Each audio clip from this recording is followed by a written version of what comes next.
So we're joined by Jamal Galves, who is the manatee man working at the Belize Manatee Conservation Program at the Clearwater Marine Aquarium. He's going to share a little bit about his story to preserve these amazing sea cows, gentle giants of the sea, and some of his own adventures across some of the most amazing places on this planet. So Jamal, thank you so much for joining us today, and welcome into the Global BioFest. Hi, Jesse. Thank you guys for having me. Hello to all of viewers around the world.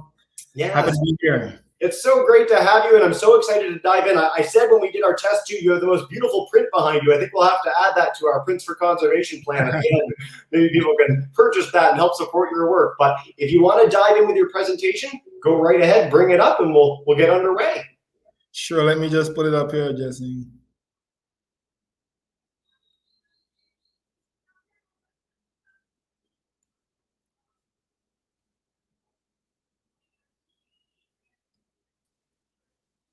Perfect. And you're good to go. All right. So as Jesse mentioned, my name is Jamal Galves, also known as the Manatee Man. I'm the program coordinator for the Belize Manatee Conservation Program here in Belize with the Clearwater Marine Aquarium Research Institute.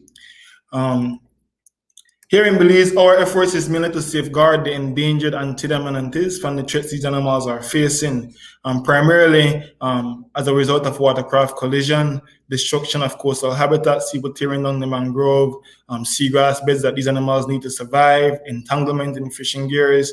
I heard Papi mentioned about garbage pollution is also a problem for manatees. Climate change is a huge problem for these species as well. So our efforts is to try and put measures in place to not just to safeguard manatees, but to create an environment where these animals don't need to be protected. They're safe because human beings see the need for them to be safe, and they see the impact that they may have caused on the species, and they want to make a difference. So our goal is to inspire the next generation, inspire this generation to want to be a part of change, to want to contribute to making this world a better place, not just for us, not just for manatees, but for every other wildlife and other living beings. I'll start off my presentation by sharing a short video of a manatee that we recently rescued a couple months ago.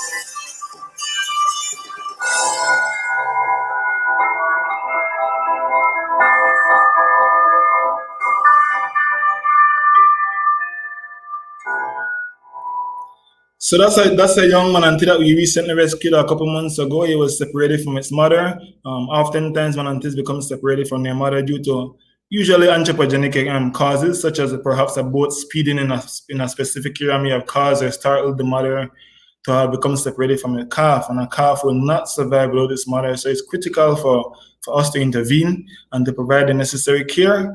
And I am glad to say he's now at the rehabilitation center at Wild Trots, where he's receiving the care needed, and we're hoping to return him back to the wild where he belongs in the next few years. So my topic for today is manatee out of water. It's a kind of an oxymoron. Manatees don't like to be out of water, but really it's not the manatee that I'm about to speak to you about today. It's really the manatee man out of water, which is myself, famous known as the Manatee Man due to my work with the species for all these years. But this topic, this title, when I say manatee man out of water, is not an oxymoron. It's a more literal sense. As the manatee man stepped away from the water and picked up a journey. I was invited by the University and the Ministry of Tourism in Panama to join them on this transcontinental expedition where they're traveling from the Pacific to the Caribbean. But this is a unique expedition as we would be doing this expedition by our own physical strength. There's no motorized vehicles, so we're definitely cutting down on carbon emission. We are literally riding miles, days, hiking, paddling through this diverse area, enjoying the biodiversity. And I felt being this a biodiversity fest, and I have just gotten back from this expedition, I was excited to share this with you guys. So here we go, Manatee Man out of water. I haven't ridden a bike in over 10 years, and I have decided to go on this expedition where we're going to ride many kilometers through rugged terrains. But the view was what stuck to me the most: the biodiversity, the greens, the birds chirping, the songs of frogs, the environment. This expedition opened me up to an environment that I'm not used to. Being a marine biologist, I spent majority of my life near the water. So hopping into the terrestrial place, it's literally Manatee Man out of water. But not too long, I realized how difficult it is for a manatee to be out of water. It was a very strenuous and difficult expedition, but regardless, very appreciative of the journey. It made me understand the importance of terrestrial environment, and you realize the struggles and the challenges these environments are facing, as we see things that are a threat to the environment as well. But then the Manatee Man was out of water, literally. I wasn't able to keep up, but with the support crew I have, it kept me going. And oftentimes they say beautiful places are often difficult to reach. So here I stand on top of the mountain, peeping over the valley of these mountains in a reserve there in Panama. Was one of the most beautiful and one of the most pleasing feeling after the difficulty we took to get up to these hills. I stand here at the divide, literally the border that divides the Caribbean side from the Pacific side. Standing next to me is Atala. She was a woman, a long-term friend from about 10 years ago when they invited me to join them with the Roots and Shoot and Jane Goodall some 10 years ago. She's the one that convinced me to take on this journey, convinced me to come out of my comfort zone, convinced the Manatee Man to come out of water. Next to her is the Minister of Panama. In the tourism minister of Panama. And then the day after was hiking, where we are hiking through the rainforest, crossing rivers, crossing trails, and then the Manatee Man was out of water again, as always. But it was just an enjoying pleasure to walk through the rainforest to see what the terrestrial area had to offer. And like I said, it was not an easy expedition. It was very difficult, but one of the most pleasing to know that I'm able to travel this distance, not burning any fossil fuel, by doing so with my own will. Literally, it's mainly the statement that this expedition has. It's not just an expedition for tourists or to sightsee, but literally to make a statement, and it would have very little meaning to me if people wouldn't understand and appreciate the journey, understand and appreciate what it took to have completed this, and understand and appreciate the environment, the biodiversity that the world has to offer. But after every hard day, there's a good day where we come together and celebrate the accomplishment of each day. This was the day after we completed our hiking. You can see the excitement on everybody's face as we completed the third day of the journey of hiking through the rainforest. And then we moved on to rafting, which was which also presented a struggle. Even though I'm a marine person and a person that is used to being in the water, the diversity of the water areas, to be able to drink waters from these pure virgin streams, which in many places you're not able to do so. To have an appreciation for the sightseeing, the trees, the monkeys, the birds that we saw along the river. And as we transition, I'm slowly getting back into my environment, as you can't keep the manatees out of water for too long. We were kayaking through Red Mangrove as we started to make our way towards the Caribbean Sea, which is where I'm from, which is what I'm used to. We take the journey. And the excitement of every day was the joy of every day, knowing that you have accomplished, knowing that you have able to experience, appreciate the environment for what it is, knowing that you're able to see the bright side of what nature has to offer. But this journey wasn't just an expedition. It's the people we see, the places we stay. We are able to spend time with some indigenous community. It's a place we slept under the rainforest in tents and hammocks. The food we ate, these are cultural food that were prepared by the indigenous people, which we are able to enjoy as well. The people we met, the arts, the culture, the history, it's a great appreciation. All of these makes biodiversity what it is. And it makes you have a greater appreciation for these people, particularly these indigenous people that are keepers of the forests in Panama. These are the people that safeguarded these forests for many years. And I applaud the Ministry of Tourism and the government of Panama for ensuring that these people are able to be given land rights and whatever it is that they need to safeguard and protect their environment, that they've been able to do so for many years. And this was at the end of the journey where we all celebrated that we have accomplished this. This is a journey that not many people could say that they have accomplished, but like I said, it would be little meaning to me if people wouldn't understand and appreciate that we were able to have gone from the Pacific to the Caribbean, literally by our own physical will, highlighting the biodiversity that the environment had to offer, sharing it amongst each other, sharing it with friends, colleagues, family, and the appreciation that I've gained for the people that I was able to do this journey with.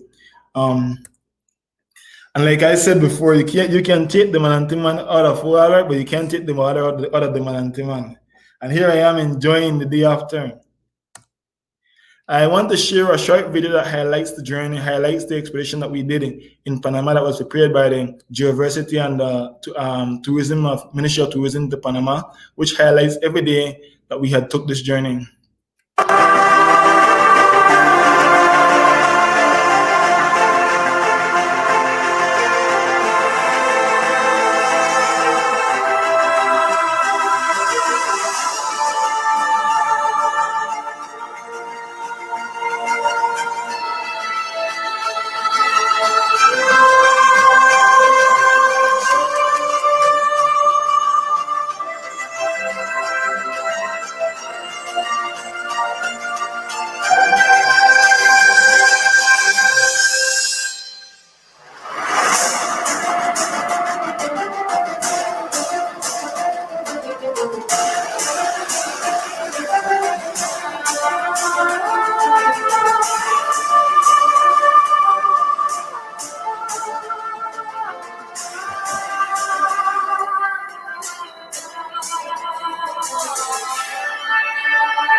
And I must add, though today is Endangered Species Day, and I would like to recognize manatees being on the endangered list and the efforts that we have put in and continue to put in to try and safeguard this important species.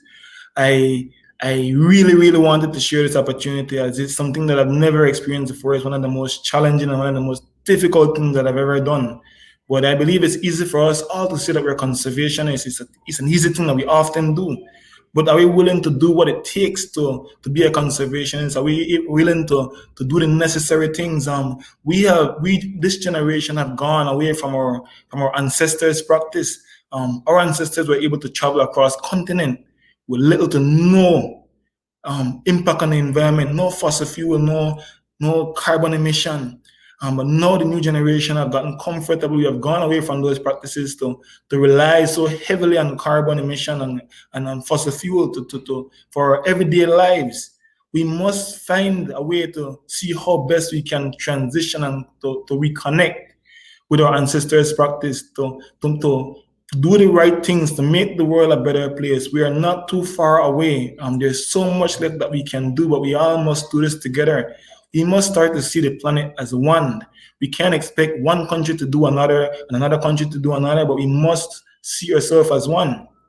The only way that we can fight to ensure that our planet remains pristine and start to recuperate and become a better place is by working together to make this world a better place. I'll say thank you unless you have any questions. I'd like to thank the University and Panama Tourism Ministry for having invited me on this wonderful journey for me to have experienced this wonderful expedition, and I'm very grateful. I have a great appreciation for the biodiversity and the terrestrial environment, which I wasn't familiar with. Even being a conservationist, I'm primarily a marine person. Just sort of have stepped away and stepped out of my comfort zone to have taken challenges that recognize the biodiversity the earth has to offer was a very grateful and appreciative feeling for me. Thank you. Jamal, that was fantastic, man. So yeah, if you want to come out a screen share, see us again, have a bit of a conversation. What an amazing journey you got the chance to go on, and thank you so much for sharing it with us today. I'm so curious. You highlighted so much that this was a big step for you. I like the fact that you hadn't ridden a bike in 10 years, and that was a big part of the program. That's pretty ambitious.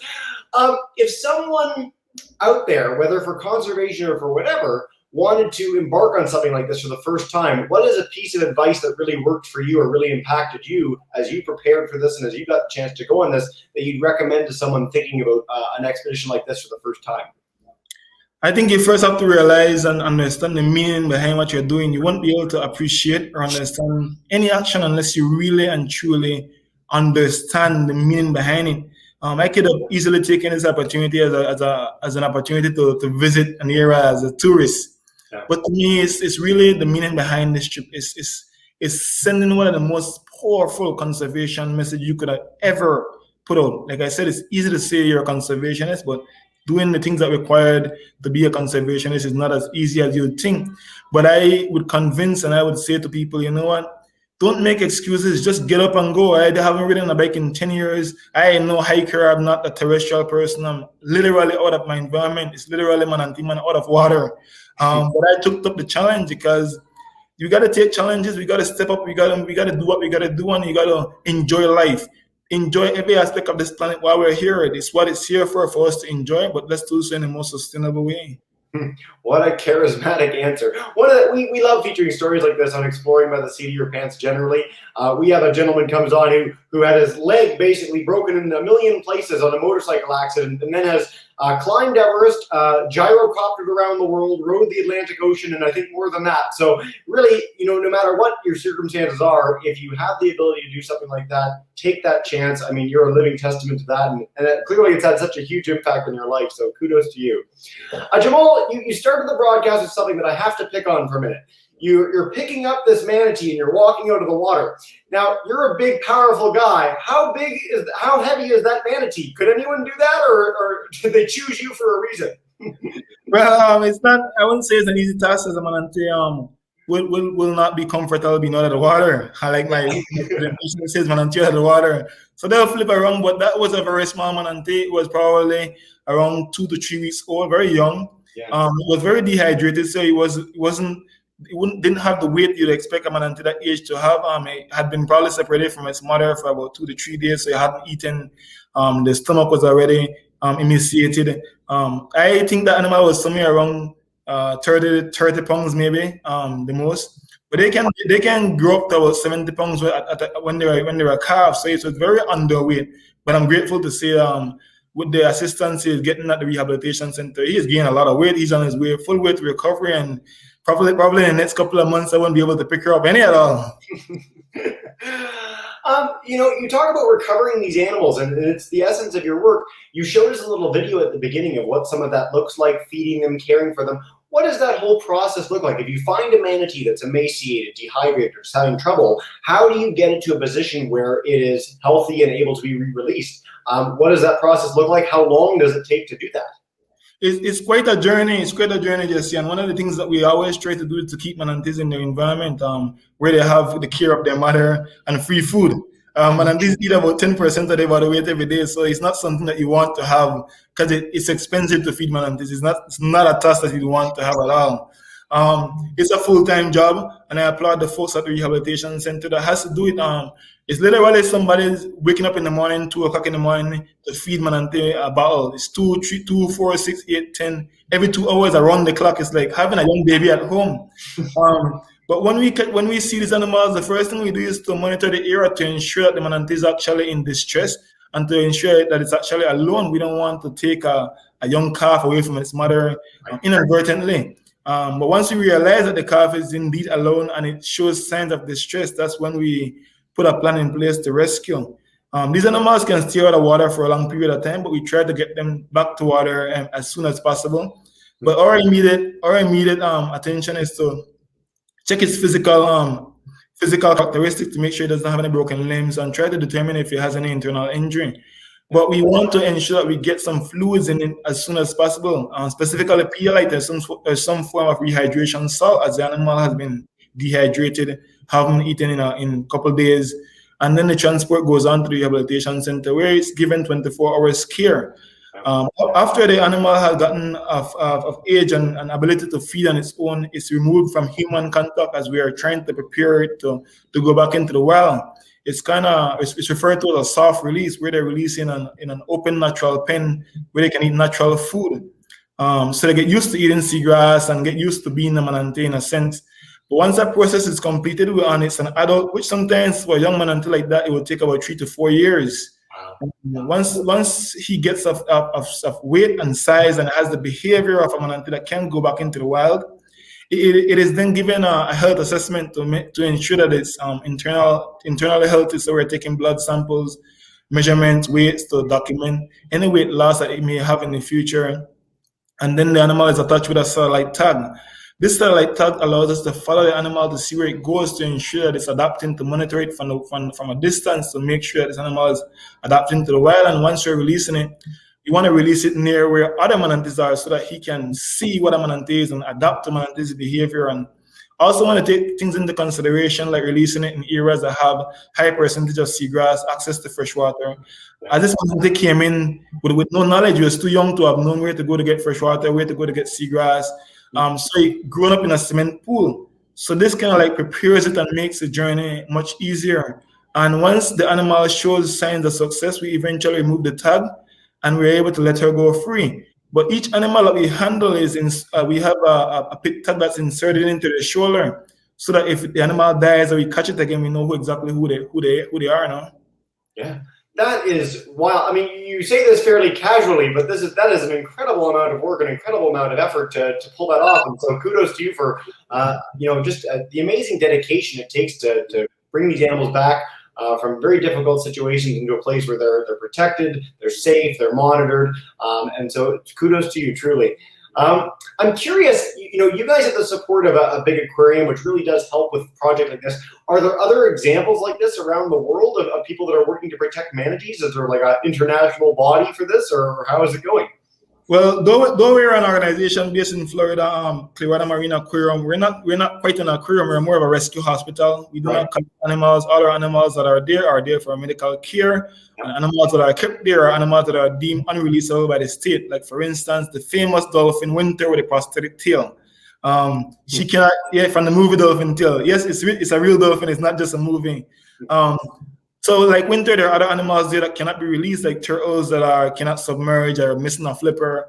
Those animals are used for educational purposes and the funds that are generated at our aquarium also contribute to our conservation initiatives, whether it's hosting a marine summer camp for young kids in Belize, or installing manatee signs in no-wake zones, or holding workshops for boaters to teach them how to boat in manatee areas, or responding to calves. But we are very much dependent, like much NGO and nonprofit, on writing grants. We're writing grants and having a fundraiser. Every year we have this big fundraiser. It's called Cocktails for the Manatees, where we get all these proceeds donated from different companies, local companies that are engaged, including the tourism industry. They'll donate stays that we auction at these fundraisers every year, and we're able to raise significant fund that really offsets and really help us to do more than we would have been able to do. As manatees are fighting an uphill battle, it's important that we keep abreast of it. It's important that we keep up with the threats, and if we're not able to do as much as we're doing, manatees probably won't be here today. But there are other organizations across the globe that are working to safeguard the species in their country. So we do farm allies, we do farm partnerships. As manatees are wild species, they can't go beyond borders. No passport needed, no visa. So it's important that we find collaboration among borders to ensure that these animals are safeguarded wherever they go. Yeah. Well, again, what an incredible story, and well done. It's so neat. I'm so curious for you personally. We talked to Poppy in the last half hour about going with his grandmother and seeing penguins for the first time. Did you have an experience personally with manatees that led to this this raw passion for them? Was it when you were a boy? Was it when you were older? I'm so curious. What led to all this? I mean, I started when I was 11 years old. I grew up in a village named Galves, Manatee. Ironically, famous for Manatee's presence there. But as a kid, I've always seen Manatees as a dog or a bird or a cat. It's just there. Yeah. At 11 years old, I saw this weird-looking boat drive by that it says Manatee Research, and the engine was in the front, and I became curious like a kid who sees a cool car. And so I started questioning what they were doing, and I realized that they were doing Manatee Research. And before you know it, my cousins and I would play Manatee Rescue on the lawn or the fight who get to drive the boat, who gets to be the cool doctor that really stethoscope. But eventually my passion and my interest outgrew my grandma's lawn. So I strolled down to the dock where they live, and I approached the guy at the age 11, who's actually still my boss today. I said, I want to come out with you guys, Dr. James Buddy Powell. And he looked at me and shrugged for a second, and he said, no, kid, you're too small, which I now understand now as it's no place for a kid. Yeah. But my facial reaction was that I'm about to cry, which I think kind of tugged on his heart. And he's like, kid, let's go. So I was out there. I didn't even ask my grandma permission, which had some consequences when I got home, but that's another story for another day. But being out there, I'd never seen a manatee out of the water. I never realized how large they are. I was out there with these world-renowned scientists, learning from them about manatees, a species that I've seen all my life but knew nothing about. But what really dawned on me was when I saw these scars on their back. I never knew that they were scars. I didn't even know what they were or how they got them. Yeah. When they explained to me that they were there by boats, I still could not gravitate there or understand how could it be. Why would a boat hit a manatee? But learning from these people and learning from these world-renowned scientists, teaching me that these animals are endangered and they're in trouble and they're scared. And it made me feel like, that I wish that I had some sort of superhero power that I could just pick them up and take them somewhere safe, even at the age of 11. And it shows to me that the conservation is for anybody and for everybody. It's not for PhD students or doctors. It's for people. Yeah. And I feel that as a kid that came from this community, why not me? Why I can't be the one that's going to save the species that I've grown up all my life seeing? And so I volunteered every single year until I was 16 years old. They seemed to have was not able to get rid of me, so they hired me as a field assistant. And I worked my way up from the field assistant to now the program coordinator for the entire country. This is my job, this is my dream, this is my journey. If I had another job, I'll do it for free. Some people are meant to be pilot, doctors, technicians, but I'm just meant to be a manatee conservationist or a manatee rescuer, and I'm living my dream. And the goal is to try and inspire the next generation so that when I'm no longer able to do this, that I know that I can walk away easily knowing that manatees are in a safe place and they're in safe hands. Jamal, that was far and away my favorite part of your entire presentation. You are such a passionate guy. You're not just inspiring the next generation, you're inspiring this generation. All the generations are inspired by your story. So thank you so much for sharing your enthusiasm with us today. What a special opportunity to hear your story. And I want to bring up two quick links. This is a bit of an unwieldy one.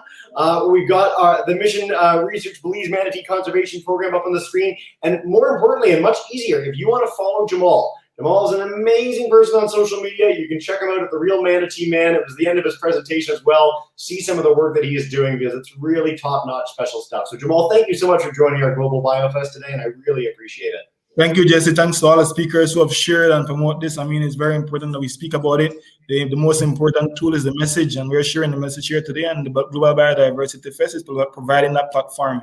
I'm grateful for the opportunity and keep up the good work. Thanks again for having me. Thank you so much. Hopefully you can tune in for more and have a wonderful rest of the day. Keep up the great work and keep saving those manatees, man. Thank you, Jesse. Take care, man.